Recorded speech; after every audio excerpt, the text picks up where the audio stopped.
गुरुर्मूर्ति पूजामूलं गुरुपदम् मंत्रमूलं गुरुर्वाक्यम्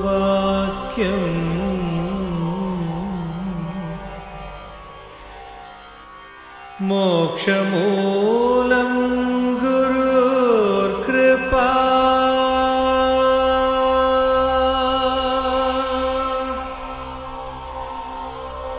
ॐ श्री गुरवे नमः।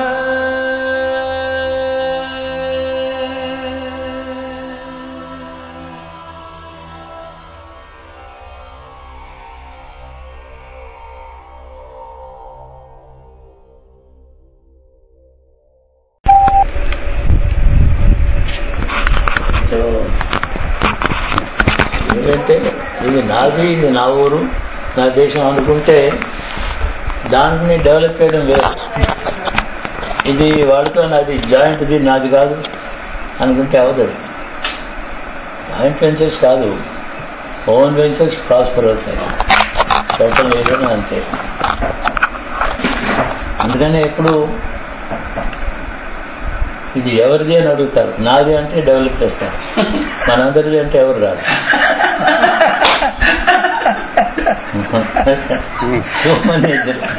సోమనేజర్ అంతే కదా. అది చాలా ఉంది పొటెన్షియల్ ఆంధ్రాకి. అంటే actually we have about 1280 kilometers of sea coast. నేనంటాను టూరిజం అంటాం, కానీ టూరిజం ఫ్లైట్స్ ట్రైన్స్ ఎందుకు? అయితే tourism on sea, distant islands పోవచ్చు కదా. క్రూజ్ వెళ్ళొచ్చే. ఈ కోస్ట్ నుంచి క్రూజ్ అదర్ స్టేట్స్ కూడా ఆర్గనైజ్ చేసుకోవచ్చు. అండమాన్ దాకా సెల్ఫీ చాలా ఆంధ్ర చోట్లు ఉన్నాయి. సింగపూర్ అలాగే పట్టణాలు చేస్తున్నాడు, ఊరు పెట్టి పక్కన పెట్టి వాళ్ళు టెన్నిస్ కదా, చాలా క్లవర్ పీపుల్. వాళ్ళే వెళ్ళి ముందర రండి. 6 years కిందట మీరు చెప్పారు అమ్మవారి గుడి ఓపెన్ చేసినప్పుడు తొందరలో ఇది ఈస్ట్ కోస్ట్ అంతా డెవలప్ అయిపోతుంది, మహాలక్ష్మి ఇక్కడికే వచ్చేస్తుంది అని చెప్పారు. ఇప్పుడు we are seeing that, witnessing that already. Mahalakshmi అంటే ఒక సింబల్ ఆఫ్ వెల్త్.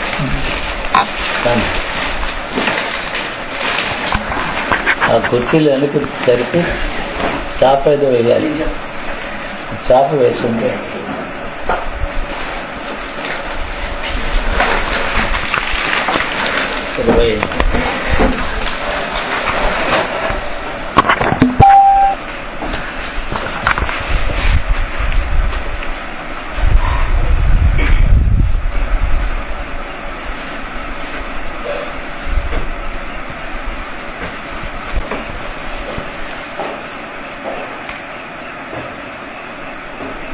ఈ ఫ్యాన్ కూడా వేద్దాం. ఏసీ వేయచ్చు, కానీ 2 ఫ్యాన్స్ వేస్తే సరిపోతుందేమో. ఏమంటే అది నాకు డైరెక్టర్గా ఉంది.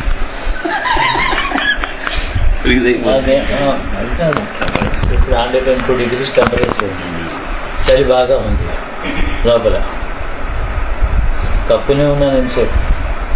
ఇప్పుడు పైన ఏసీ వచ్చిందంటే టైగర్ వస్తుంది. 2nd Novemberకి 4 years అవుతుంది. 103-4 దాకా వెళ్ళింది. Last year July, last July నుంచి ఆగస్ట్ నుంచి 102.5 అంతే. అంతకన్నా ఎక్కువ చలి టైం ఉండదు. కన్సిస్టెంట్ గా గ్యాప్ లేకుండా అప్పుడైతే కొంచెం గ్యాప్ వచ్చింది. అంటే ఒక 3 hours గ్యాప్ కూడా లేదు. 4 years లివింగ్ విత్ చాలా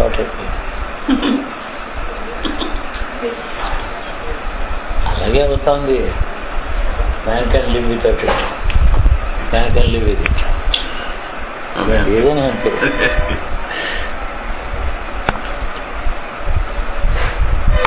అందరికీ కావాల్సింది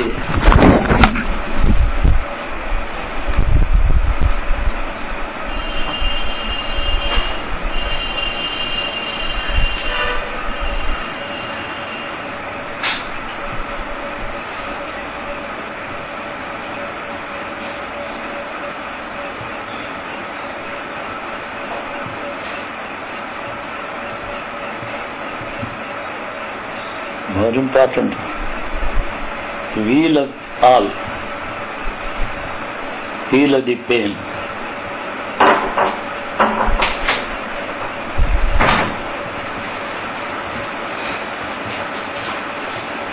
meal to one and all.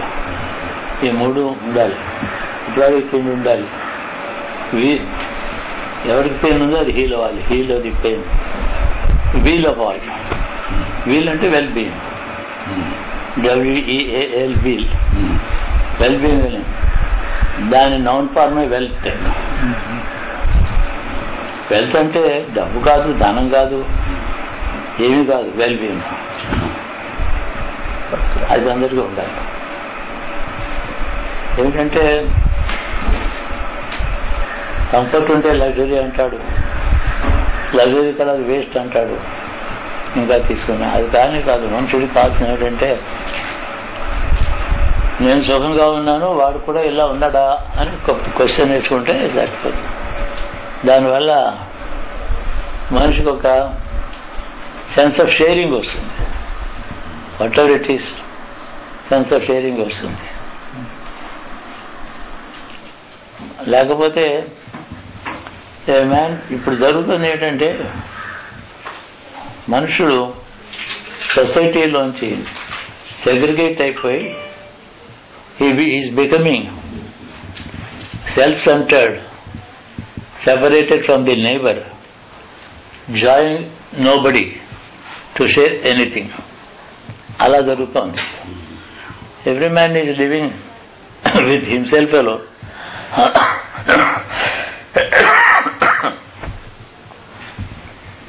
తనతో ఒక్కడు, నాతోనే నేను ఉంటాను, పక్కవాడితో కూడా ఉంటాను. Nothing to share. నేను వాడిని చూడను, వాడు నన్ను చూడక్కర్లేదు. ఇది ఏమవుతుందంటే సొసైటీ డిజంటగ్రేట్ అయింది. 100 years ముందు కూడా every villager was part of the village. Everyone shared everything with everybody else. అది సెల్ఫ్ సెంటర్డ్గా, సెల్ఫిష్గా, సెల్ఫ్ ఎక్విజిషన్తో ఆ మూడ్ లేదు అప్పుడు. Because there was no heaps of money, tons of money లేదు. టన్స్ ఆఫ్ మనీ ఉండేటప్పటికి నాదనుకుంటాడు. ఏదో వెల్త్ అంటూ చాలా కాంట్రవర్షియల్ ఎక్విజిషన్, ఏదో ప్రాపర్టీస్, డబ్బు ఏదో అనుకుంటాడు. One can always think of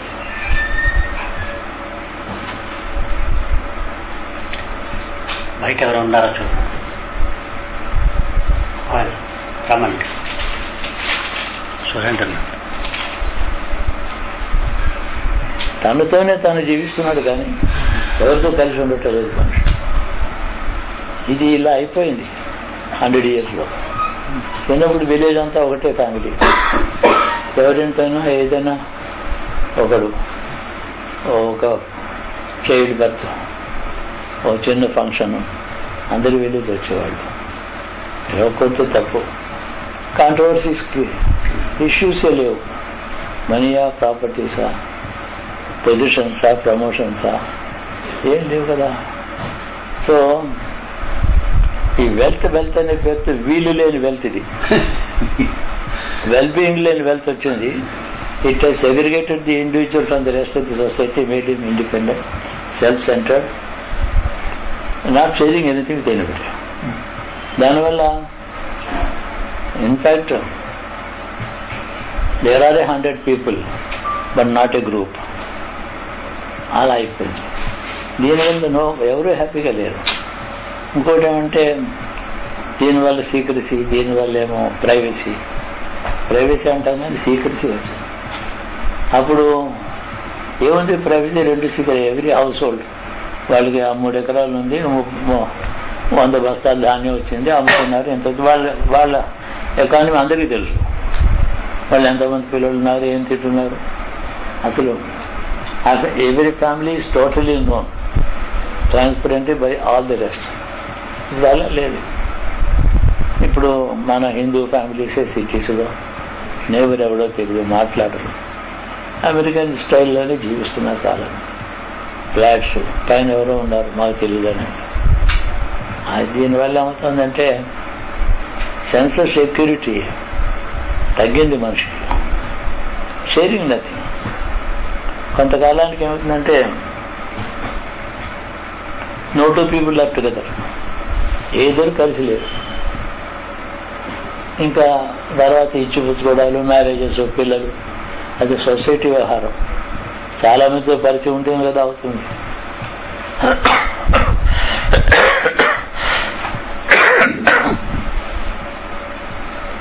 ఈ సెగ్రిగేషన్ టెండెన్సీ ఇండివిజువల్ దగ్గర నుంచి ఈ టౌన్ ఆ టౌన్ సంబంధం లేదు. మేము ఈ ఊరు వాళ్ళం, వాళ్ళు ఆ ఊరు వాళ్ళు. మేము ఈ రాష్ట్రం వాళ్ళం, ఆ రాష్ట్రం వాళ్ళు. మేము ఆంధ్రాస్, వాళ్ళు కర్ణాటక, మాకు తెలియదు వాళ్ళు ఎవరు. మేము ఇండియన్స్, వాళ్ళు పాకిస్తానీస్. కాబట్టి గ్లోబల్గా ఇంటిగ్రేషన్ కాదు, డిసింటిగ్రేషన్, సెగ్రిగేషన్. దానివల్ల సెల్ఫ్ సెంటర్డ్గా ఉండడం. అంటే ఎప్పుడు కలుస్తున్నారు? మ్యూచువల్ థ్రెట్ వస్తే, థ్రెట్ ఇద్దరికి కలిపి థ్రెట్ వస్తే అప్పుడు ఒకరిని వాళ్ళకి మాట్లాడుకుంటున్నారు. కానీ బట్ నేచర్ ఉంది. ఒక సైక్లోన్ వచ్చింది, అంతనే ఒకలే చూస్తుంది. అది ఎర్త్క్వేక్ వచ్చింది, దానికి పాకిస్తాన్ బార్డర్స్ దానికి తెలియదు, ఒక మాటే చేసేస్తుంది. ప్రకృతిలో integration, uniform way of dealing with the entire race, దానికి అలా ఉంటుంది. అది అలా వచ్చినప్పుడు అది డేంజరస్, భయంకరంగా అంటారు. సెగ్రిగేషన్ వల్ల సెక్యూరిటీ ఎక్కువైందని అనుకుంటున్నాడు అసలు, అది సంగతి. He thinks he secure by not opening his door to anybody. సీక్రసీతో నేను బాగున్నాను అనుకోవడం. కానీ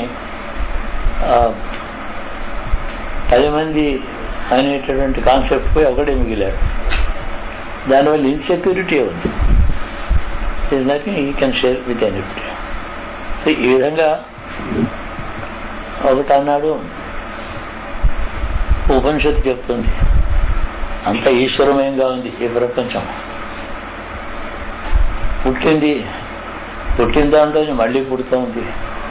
ఈ సేవాసమిజం అంటే కించిత్ జగత్యాం జగత్. ఈ జగత్తులో ఒక చోట నుంచే పుట్టింది, ఇదంతా. ఒకదాని చేతే పెర్వేడ్ అయి ఉంది, ఒకదాని చేతే వ్యాపించబడి ఉంది. అది మళ్ళీ దానిపైన వెళ్ళిపోతూనే ఉంది, కానీ ఒకే శక్తితో నిండిపోయింది. కాబట్టి దాని అంత ఈశ్వరుడిదే అయితే నీదేముందిగా. ఇది క్లెయిమ్ చేయొద్దు, ఇది క్లెయిమే చేయొద్దు. నీ శరీరం, నీ ప్రాణం నీది, దాన్ని అనుభవించు. అంటే అసలు ఇంత గడ్డి పరకు కూడా ఎక్విజిటివ్ టెండెన్సీతో చూడదని.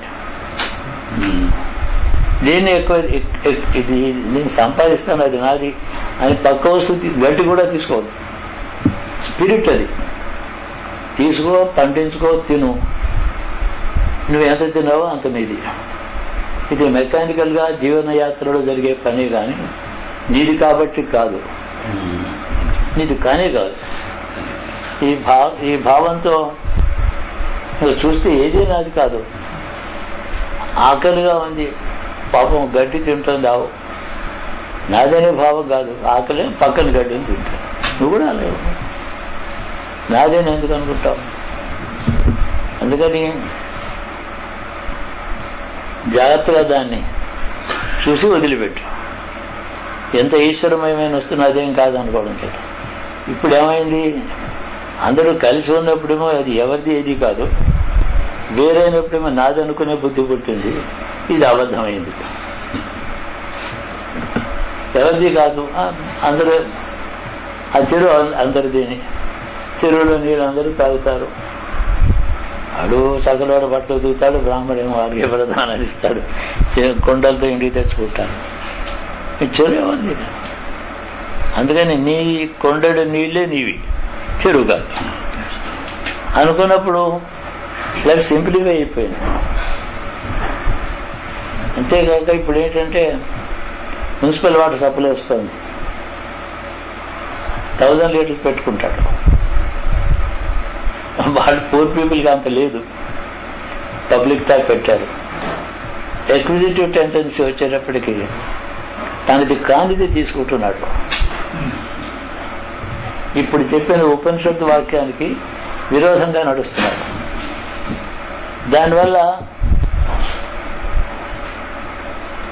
శక్తిని భుంజిత్వా, నీదేం కాదు కాబట్టి దాన్ని వదిలిపెట్టి నువ్వు తిను. దాని శక్తిని భుంజిత్వా, నువ్వు తినే తింటే ఏంటంటే నీదంటే ఏమీ లేదు కాబట్టి, జగత్ ఈశ్వరమయం కాబట్టి అదంతా వదిలేసేసాయి. నీకు దొరికింది నువ్వు తిను. చెరువులో నీళ్ళలాగా, ఆ చెరువు అంతా నాది కాదు, గుండెడి నీళ్ళే నాది అనుకుని ఎవడైతే తెచ్చుకుంటాడో తాను తనది కాని వస్తువును తీసుకోవటం లేదు. తనకి అవసరమైనది తీసుకుంటున్నాడు, కానీ అవసరం లేదు. ఆ తేనె చెప్తేనా భుంజిధాలో చాలా అర్థం ఉంది. అంత ఈశ్వరమయమైతే నీ దగ్గర నువ్వు కూడా అందులో భాగం. సముద్రం అంతా ఈశ్వరమయం, అందులో ఒక డ్రాప్. నువ్వు పక్కన డ్రాప్ తీసుకోవడానికి కూడా నీకేం అధికారం లేదు, అవసరం లేదు. ఈ విధంగా ఒక సెల్ఫ్ డినయల్ ఉంది ఇందులో. తను తానే తీసుకోకుండా అన్నీ వదిలిపెట్టడం అనేది త్యాగం. తేనె చెప్తేనే అన్నట్టు త్యాగం ఉంది ఇందులో. త్యాగం చేతేమో మోక్షం. అది కదా మనకు. దానికి ఈ రోజునే మోక్షం కోసం ప్రయత్నం చేస్తాను అనాలా? అక్కర్లేదు. ఈ మార్గంలో ఉంటూ అక్కడికి వెళ్తాం. మోక్షం అనేది ఒక కాన్సెప్ట్ తీసుకుని దానికోసం ఏం చేయాలని ఆలోచించి, మోక్షం అనేది ఒకటి ఉంది, దాని మార్గంలో పెడతాను అనుకుంటాడు. వెళ్ళిన తర్వాత ఏం చేస్తాడు? రోజు ఏదో పని మొదలెడతాడు, పెద్ద ఆలోచిస్తాడు. ఇది వదిలేయాలి, అది పట్టుకోవాలి, చేసే ఒక పెద్ద చాలా కాంప్లెక్స్ ఫిలాసఫీ ఆఫ్ లివింగ్ మొదలెడతాడు. ఇప్పుడు ఇందులో అలాంటిది ఏం లేదే, ఏమీ లేదని అనుకున్నప్పుడు మీరు సాధన ఏం చేస్తున్నారంటే పెద్ద మాట్లాడు. సాధన ఆ ఒక్క వాక్యంలో అంతే. అందులో ఉన్న చోట ఉన్న పరిస్థితిలో ఉన్న పడంగానే మనుషుడు తనకి ఏమీ లేదని నాది ఏది కాదని తెలుసుకుంటాడు. తను కూడా తన వస్తువు కాదని తెలుసుకుంటాడు. తాననే వస్తువు లేదని తెలుసుకుంటాడు. ఇంక అలా అయిపోయింది. దీనికి ఏం కష్టం లేదు. ఈ భావంతో మొదటి వాక్యంలోనే చాలా అద్భుతంగా చెప్పాడు. ఆలోచించిన కొద్దీ భగవద్గీతలో చోట అన్నాడు, ద్రవ్యజ్ఞం అయి చెప్పేసింది, అధ్యయనం అన్నాడు. ఈ వాక్యం అధ్యయనం అంటే వేదం కాదు. అక్కడ అధ్యయనం అంటే మనకి వేదం అనుకుంటాం. ఒకనొక వాక్యం ఏది బాగా అనలైజ్ చేసి దాని మీద డ్వెల్లింగ్ వల్ల దాని మీదనే ఉండిపోవడం చేత ఏది నీ అంతఃకరణలో అలాగా వికసిస్తుందో వ్యక్తిత్వం పోతుంది. ఒక వ్యక్తి పోతాడు, అక్కడ ఉండడు, అంత సృష్టి ఉంటుంది. అలాంటి వాక్యాన్ని అధ్యయనం అంటే దాన్నే తిరిగి అలా రాశాను నేను. కానీ దాని గురించే నిత్యం పడుకున్నా, కూర్చున్నా, లేచినా దాన్ని శక్తి అనుభూతి అనుకుంటారు. ఈజావాసంతా అలా భావన ఉంటే నాకు గట్టి నమ్మకం ఆ స్థితిలో 40 రోజులు ఉండగలిగితే వాడి మోక్షం. వాడు ఏం చదువుకున్నాడు కాదు, వాడేం కర్మ చేశాడు కాదు, ఇంకా ఎంత కర్మలు అది కూడా లేదు. కర్మ అలాగే ఉంటుంది, తను వెళ్ళిపోతాడు బయటికి. అందులో ఉంటే కర్మ తను వెళ్ళిపోతున్నాడు, ఉండటం లేదు. అలా ముక్తి పొందినటువంటి వాక్యం అది ఒక్కొక్క అలాంటి ఉంది మన దగ్గర. ఇప్పుడేమిటి,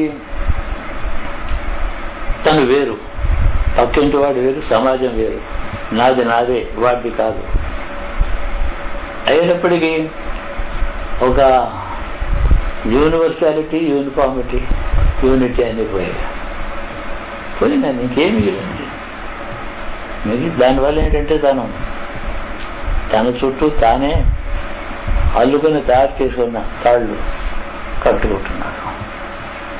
కాబట్టి ఎక్కడో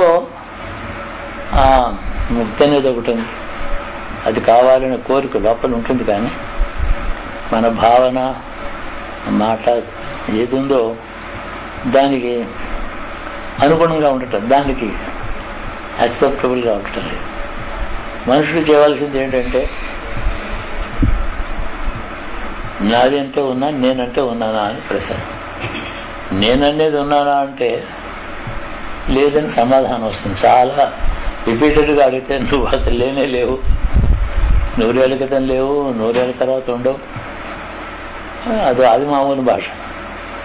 అసలు నువ్వంటే ఎవరు, ఏమిటా వస్తువు, అలాంటి వస్తువు నేను అనుకుంటున్నావే అంటే నిన్ను గురించి నీకేం తెలుసు, నీ స్వరూపం నీకు ఎలా ఉంది అంటే చూడగా ఏముండదు, భావనే ఉంది, అంటే మాట, థాట్, కాన్సెప్ట్. ఆ కాన్సెప్ట్ కూడా క్లారిటీ లేదు, ఏమీ క్లారిటీ లేదు.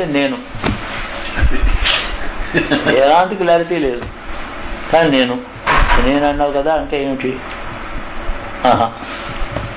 అది పేరు, ఊరు, డిగ్రీ చెప్తాడేమో కానీ అంతకన్నా నేననే వస్తువు సమాధానం చెప్పలేదు. అందుకని కేనోపనిషత్తు ఇవన్నీ కూడా ఉపనిషత్తులు దేని చేత ప్రశ్న. అలాగా ఉపనిషత్తులో ఒక్కొక్క టాపిక్ తీసుకుని పాపం రాశారు. కానీ అన్నిటికంటే సులభమైనటువంటిది అధ్యయనం చేసుకోవడానికి వీలైన వాక్యాలు ఇలా ఉన్నాయి. దానివల్ల మనుషుడికి ఉన్నది ఎలా ఉన్నాడో అలాగే మనిషి రిలీజ్ అయిపోతుంది. రిలీజ్ అంటే తన చుట్టూ తాను పేర్చుకున్నటువంటి కండిషనింగ్లోంచి, మీనింగ్లెస్ కండిషనింగ్, అది సెన్స్లెస్ కండిషనింగ్, అందులోంచి రిలీజ్ అవుతాడు. ఆ రిలీజ్ అవడానికి డ్వెల్లింగ్ ఆన్ దట్ ఈశ్వరమైన. కానీ మనకి గురువుని చూస్తే చెట్టు మీద పక్షి అలాగే ఉంది, అది మన గురువే. నేను అనే భావం లేదు, శరీరం ఉంది, ఆకలి ఉంది, తెచ్చుకుంటుంది, తింటుంది, పోతుంది. దానికి అసలు ఏదో సంపాదించడం, దాచుకోవడం కూడా దానికి ఆ భావం లేదు. అది కాబట్టి అది ఎలా ఉందో ఆ విధంగా మనిషి ప్రకృతిని చూడడం అంటే ఆ పక్షిని చూస్తూ ఉండొచ్చు, భావం ఈ మాటను జ్ఞాపకం చేసుకుంటూ ఉండొచ్చు. అంత ఈశ్వరమయమే, అణువణువున ఈశ్వరుడే నిండి ఉన్నాడు. అతడే ఇది పుట్టించాడు దీన్ని. అతడు అంతగా అతడు నిండుంటే నాకు ఇంకేముంది, నేను కూడా అతడు అనేటప్పటికీ the extreme end of the circle is the beginning of the circle. మళ్ళీ అక్కడికి వస్తాడు. అంతేనా? చాలా సులభంగానే ఉంది. నాకేం దీన్ని ఎంత మనిషి దాని మీద ఎంత డ్వెల్లింగ్ చేతనవుతుందో అంటే చూస్తుండగా ఒకటొకటి అని చాలా జాగ్రత్తగా నాది అనుకున్నాను ఉండని అనిపిస్తుంది. ఒకటొకటి మనుషుల్లో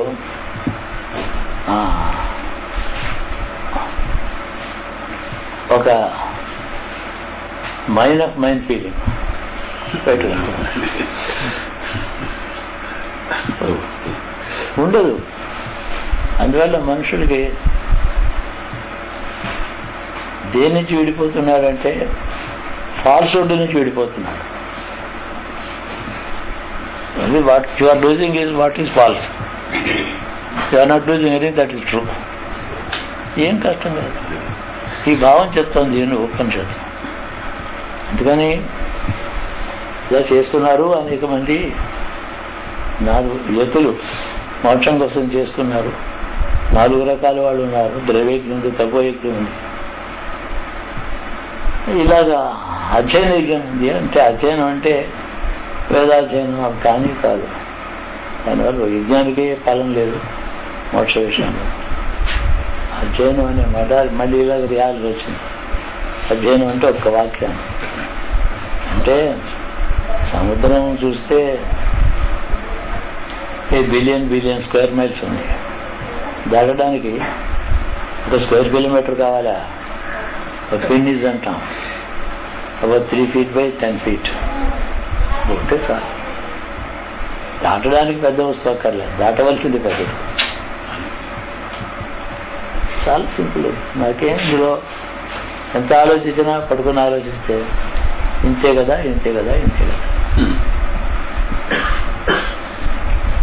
శరీరం, మనసు ఉన్నది, కాలు చేయి ఉంది, మనకు ఐడెంటిటీ, ఇల్లు, వాకిలి అన్నీ చేయవచ్చు.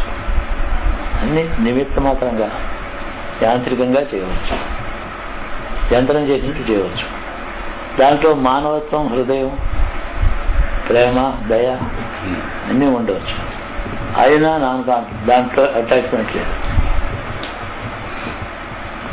ఆ దృష్టి ఉపనిషత్తులు చెప్తుంది. గీత ఎన్నో మాటలు చెప్పాడు ఆయన. భగవంతుడు చెప్పిన గీతలో వాక్యాలు చాలా మట్టుకు మన నిత్యకృత్యంలో మర్చిపోతున్నాము అని నా భావంతో 15-16 సంవత్సరాల నుంచి ఫైనల్గా ఏం సలహా చెప్పాలి? నిత్య జీవితంలో అన్నీ వదులుకోండి, ఇదంతా నిత్యం, అబద్ధం అక్కర్లేదు. ఇది నిజం అనుకునే వాడిలో కర్మ చేయండి. అది కర్మ చేయండి అనే క్వశ్చన్ గట్టిగా నాలో దృఢమైన తర్వాత అది నా సలహా అని చెప్పి మనం ఇప్పుడు మన జీవితంలో, మన సంసారంలో ఏ కర్మ చేయటం లేదు. పోనీ మంచి కర్మ కాదు, చెడ్డ కర్మ కాదు, జీవనయాత్ర ఏదో చేయండి. ఉన్నది కాబట్టి మనస్సు, బుద్ధి, శరీరం కర్మ చేయండి. కర్మ ఎందుకు చేయాలి? శరీరం ఉంది కాబట్టి. ఆ కర్మ యొక్క ఫలం ఏమిటి? ఏం లేదు, చేయడమే. ఇప్పుడు మాత్రం ఏముంది? ఈ నుంచి సంసార కర్మలో ఫలితం ఏముంది? సంసార చక్రం నడుస్తుంది. ఈ చక్రం నడుస్తుంది, చేయకపోతే కుదరదు, చేస్తాం, ఫలితం ఏం లేదు. సో మోస్ట్లీ చాలా మటుకు మనం చేయవలసిన పనులు చేయడంలో ఏం కష్టమేం లేదు.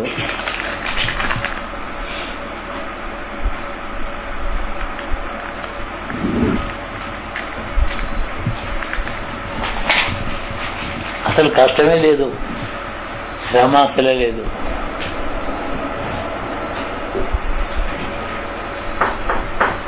ఏం కష్టపడి చేయడానికి ఏముంది? ఎక్కడెక్కడో తిరిగి అన్ని గింజలు సంపాదించి గూట్లోకి వచ్చి ఆ గింజలు పిల్లకి పెడుతుండేది. దానిపైన చేస్తుంది. మనుషుడు కూడా అలా చేయడం ఏంటి? ఏదైనా చేయాలి కదా. కాబట్టి ఆ కర్మకృత్ ఇక సన్యాసం. కర్మ ప్రారంభించక ముందే కర్మను వదిలిపెట్టడం, దాన్ని సన్యాసం అని పేరెట్టుకోవడం, వైరాగ్యం అని పేరెట్టుకోవడం. వాళ్ళే మిస్లీడ్ చేసుకున్నారు అని. అంటే ఎవరిని గురించి నా మైండ్లో లేదు. ఇప్పుడు ఈ concept of sanyas, is it sound? Are they doing what they are to do in their life for the society of anyone? అప్పుడు ఎక్కడా జన్మతో పుట్టిన వైరాగ్యాలు ఉంటాయి. అంటే నిశ్చితార్థ వాళ్ళ గురించి చెప్పాడు శంకరుడు భాష్యంలో. పుట్టిన క్షణ నుంచి వైరాగ్యంతో పుట్టిన వాళ్ళు ఉన్నారు. వాళ్ళు జన్మతా సన్యాసి, వాళ్ళు వేదాంత విజ్ఞాన నిశ్చితార్థ. అలాంటి వాళ్ళు పుట్టు. ఈ మాట శంకరుడు రాసిన మాట. ఇది మనం రోజు అంటూ ఉంటాం శంకర భాష్యం. ఈ మాట. వాళ్ళని నీతో కలుపుకోక వాళ్ళు వేరే. కాబట్టి వాళ్ళకి కార్యక్రమాలు కర్మ చేయడం జన్మల్లో అయిపోయి నాకు అయిపోయింది నువ్వు అనుకుంటే ఎలా? నువ్వు పుట్టినప్పటి నుంచే ఉండాలి అసలు ఆ భావం. కాబట్టి నీ మనస్సు యొక్క స్థితి నీకు తెలుసు. కర్మ చేయాలా చేయకపోవడం, నువ్వు చేయకుండా సరిపోతుందా చేసి ఉండాలా? నిన్ను గురించి నీవే ఒక మాట విమర్శించుకుంటే నీ కర్తవ్యం తెలుస్తుంది. అయినప్పుడు నేను చేయాలని కారణం నాకేం అక్కర్లేదు, ఏ కోరిక నాకు లేవు, అయినప్పుడు కర్మ చేయి మంచిదే. నాకేం కర్మ చేయాలని అవసరం లేదనుకుని మానేయడం అంటే అవసరం లేకపోయినా చేస్తాను అనుకోవడమే మంచిది. భగవంతుడు నేనే చేస్తానని కర్మ అంటున్నాడు. నాకు పొందవలసింది లేదు, పొందనిది లేదు. Nothing that have not required, nothing have required. అయినా కర్మ చేస్తున్నాను. కర్మ అనేటప్పుడు నేను ఇలా చెప్పాను, దేవతల రూపంలో అగ్నిహోత్రుడు ఒక దేవత, వాయుదేవుడు. సో శివుడు చాలా పొజిషన్స్ తీసుకున్నాడు, ఇండివిజువల్స్ గా డివైడ్ అయినాడు. అని చేస్తే నేను చేయకపోతే జగత్తు పడిపో. కాబట్టి ఎన్ని నుంచి చూసినప్పటికీ కూడా ఏదో సత్కర్మ, అలాంటి కర్మకి సత్కర్మ అంటే ఏదో చేస్తారు చాలా మంది. దేశం మీద అధికారం కోసం కొట్లాడారు. అధికారం ఎందుకంటే దేశాన్ని బాగు చేయడానికి అంటాడు. వాడు చెప్పేది ఉంటే అబద్ధమే, వాడికే తెలుసు. దేశాన్ని బాగు చేయడానికి అధికారం కాదు, యుద్ధం చేశాడు. అధికారం వచ్చింది, 5 ఏళ్ళ తర్వాత వెళ్ళిపోయాడు. తర్వాత వాడిని ఎవరు గుర్తుపెట్టుకోవడం లేదు. వాడు చేసిన ఒక్క మంది కూడా మంచిది లేదు. ఒక మంచి పని చేస్తే గుర్తుపెట్టుకుంటాడు. కాబట్టి మొదటి నుంచి తప్పుడు దారిలో ఉన్నాడు, దాన్ని రిపేర్ చేసుకోలేదు, బ్లాక్తో వెళ్ళిపోయాడు. కాబట్టి కర్మ చేసేవాళ్ళు ఉండాలి. పెద్ద కర్మ ఎలక్షన్స్లో గెలవడం సేమ్ కాదు, చాలా పెద్ద కర్మ. అది చిన్న సంసారం కర్మ కాదు, చాలా పెద్ద కర్మ. ఫలితం మాత్రం దాంట్లో దోషం, స్వార్థం, ధనం, ఇంకోళ్ళ మీద ద్వేషం, ఇన్ని దుర్గుణాలు చేసిన పని. అందుకని సుకర్మ, మంచి కర్మ ఉంది, దుష్టకర్మ ఉంది, విపరీత కర్మ అని ఒకటి. ఏది చేయకూడదో అది చేయాలి. అందుకని వికర్మ అంటే ఏది చేయకూడదు. వెళ్ళి ఓ రైతు పొలాన్ని నాశనం చేయడం, వాడి మీద కోపం కొద్ది చేను అక్కడ వాడు పాడు చేసి, వాడు రైతు కాదు, దానివల్ల దుష్ట ఫలితాలు ఉంటాయి. ఇలాగ కర్మ చేసేవాడు అందరూ అలాంటి వాళ్ళు లేరు, అక్కడ వాళ్ళు ఉన్నారు. వికర్మ కూడా ప్రవర్తిస్తున్నారు. అకర్మ ఇప్పుడు మనం అనుకున్నట్టు సత్కర్మ ఏదైతే ఉందో అది కర్మ, అది నీకేం ఫలం ఇవ్వదు, సమాజానికి కర్మ. దానికి సమాజానికి పనికొచ్చే కర్మ చేయడం చేత తన కర్తృత్వం, తన స్వార్థం ఏం లేదు. అది మనిషి ఉన్నాడు కాబట్టి చేస్తాడు. ఇలా చెప్పారు. ఫైనల్గా కర్మ చేయడమే ప్రధానం అని చివరికి తేలింది.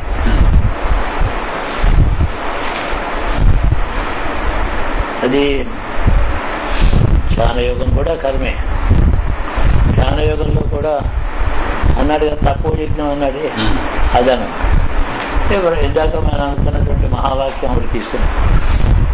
ఈశ్వరమయ్య అని చెప్పి ఈశ్వరమయ్య కదా, నేను ఈశ్వరమయ్య అందులో ఉన్నాను, నేను ఇంకో కోసం అడగడం ఏంటి అని ఆ భావంలో అలా ఉంటుంటే చూస్తుండగా నిద్రపోతే మనసు ఏమో నిద్రపోవడం చేత ఈ వాక్యం కారణం అంతకంటే మనసు నిద్రపోతుంది. ఈ భావంలో అలా చక్కగా ఒక మంచి పూట చెరువులో ప్రవేశపెడుతుంది. నిద్రలో అంతఃకరణకి విచిత్రమైన అనుభవం కలుగుతుంది. దీనికి పాండిత్యం లేదు, శరీరం జాగ్రత్తగా పెట్టుకోవాలి, రోగం లేకుండా. మనందరికీ కూడా అవసరమైన స్థితి. దీంట్లో నాకు దీంతో ఏం పని లేదు. అవును, దానివల్ల ఫలితం ఉండదు. ఆ పని ఒక పని చేస్తే ఫలితం అనేది వేరే ఉంటుంది. ఇక్కడ పనే ఫలితం, ఈ క్రియే ఫలితం. దీనికి అంటే మళ్ళీ టూటాలు కాదు, ఒకటే వస్తుంది. జ్ఞానమే తపస్సు. కానీ ఈ మాట మనం గుర్తుపెట్టుకుంటే ఎప్పుడు ఎక్కడ ఏ స్థితిలో ఉన్నా అందులో నెమ్మదిగా స్లిప్ అయిపోవచ్చు. కష్టంగా ఎంత వైడ్ రేంజ్ అది చాయిస్ ఇచ్చాడు భగవంతుడు. దాన్ని కావాలి పోటీ, ఆకలిస్తుందా వండుతుంది, సుఖపడు, అవి చేసుకుని. ఏవో కోరికలు ఉన్నాయా, పుణ్యం చేసి తీసుకోండి, అన్నెందుకు అడుగుతా. నేను ఎక్కడ వేరే నీ లైఫ్లో నాకేం రోల్ ఏముంది, అంతకాలం నీ చేతిలో ఉందే, మోక్షం కూడా నీ చేతిలోనే ఉంది. అంతా సిద్ధాంతం చేసి పెట్టాను, నీకు నువ్వే చేసుకో. భగవంతుడిని ఆరాధన చేయడం అనేది మత అంటే ఈ చిన్న వివేకం లేకపోతే ఎవరిని అడిగి తెచ్చుకోవడం ఆలోచిస్తాం. సంపాదించుకోవడానికి అడిగి తెచ్చుకోవడానికి తేడా. సంపాదించుకోమని అడగొద్దని చెప్పటండి, అడిగి తీసుకోవడం. అడిగినా వస్తుంది, అడగకపోయినా వస్తుంది, చేస్తే. ఈ విధంగా అత్యద్భుతమైన జీవన సరళి, technology of living, technique of living చాలా అద్భుతంగా ఉంటుంది. ఆలోచనలు ఇది చిన్నప్పటి నుంచి థౌజండ్స్ ఆఫ్ అవర్స్ అలా ఆలోచిస్తూనే ఉన్నాను. ఇంకా మధురంగా ఉంది. యజ్ఞాలు గ్రంథులు అంటారా, దేశం కోసం పనికి వస్తాం.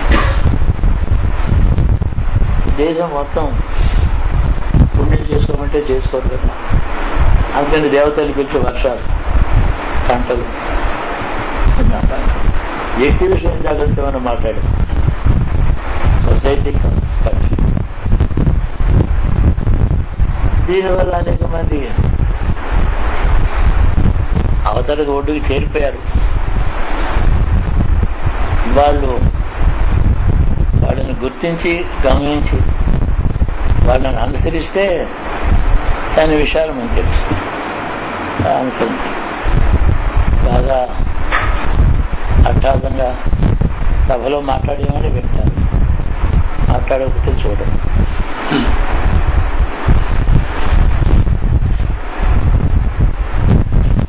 కదిలేది కదలంది కూడా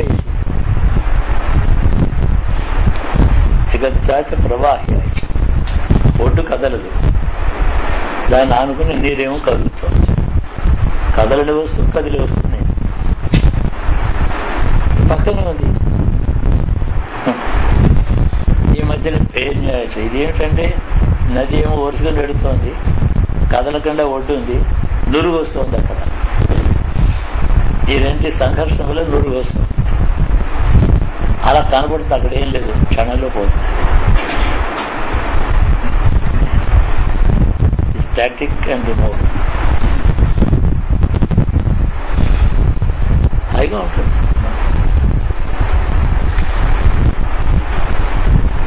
ఇంత లిటరేచర్ మనకుంది. లిటరేచర్ అంటే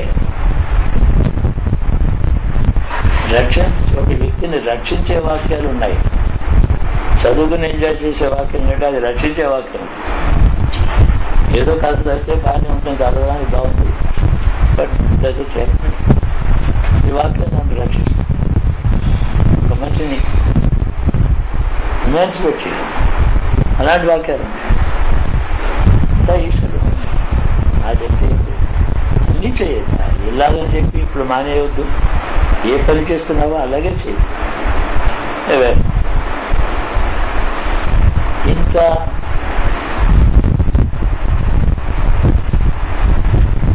తల్లి బిడ్డను రక్షించినట్టు మనుషులను రక్షించే వాక్యాలు ఉండగా ఏదో తిరుగుతూ ఉంటారు. తిరుగుతాడు మనిషి, వెతుకుతాడు. దగ్గర తనలో ఉన్నటువంటి ఒక వాక్యాన్ని తీసుకుంటే కూర్చొని చోటు కదలక్కర్లేదు, సుఖంగా జీవితం. వదిలే పని. ఎక్కడున్నావో అక్కడ నీ ఆశ్రమం, ఏ గుడి నీ శరీరం ఆలయం, లోపల వాక్యం, మొత్తం వేదం అంతా ఉందా వాక్యం. 4 వేదాలు, 1000 ఉపనిషత్తులు, 550 సూత్రం, దేని లేదు. ఏమంటే ఆకలేసింది భోజనం చేసాం, ఒకటే తిని ఊరుకోడు కదా, 7 ఐటమ్స్ ఎందుకు ఉండాలి? అది మనిషి స్వభావం. ఒకే వస్తుంది అండి, ఒక వాక్యం బదులు 10 వాక్యాలు కాదు. చాలా చిత్రం మనుషుడు, చాలా చిత్రం. మనుషుడే పెద్ద వింత. సులభం,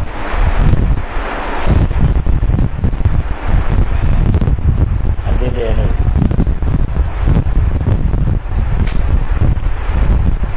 బాగుంది సంతోషం.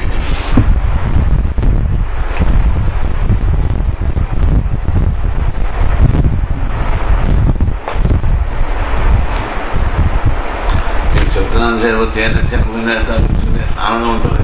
నిలబడేది అంతే, అది దాన్ని ఎగైనట్టే కదా, దాన్ని ఉండడం.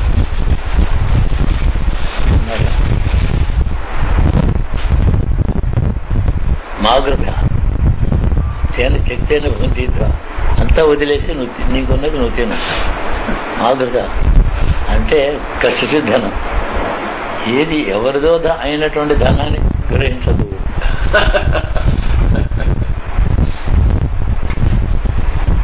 ఎంత చెప్పు కూడా అదనుకుంటే ఈశ్వరుడు కాకుండా తీసుకున్నట్టు ఈశ్వరుడు టు దట్ ఎక్స్టెంట్ అని చెప్పారు. ఎవరైనా సరే ప్రతి వస్తువు ఈశ్వరమయమైనప్పుడు ఇది నాది అనుకుని తీసుకుంటే ఈశ్వరుడు కాదు అని అర్థం కాదు. అది వేరడు అందులో నాది అన్నట్టు ఈశ్వరుడు కాదు అన్నట్టు అవుతారు. అది పెద్ద మాట. మీరు ఏ పని మానేది, తినండి, ఇలాగే ఉండండి, ఇదే బట్ట, ఇదే తిండి, ఇట్లాగే జీవించండి. కానీ లోపల మాత్రం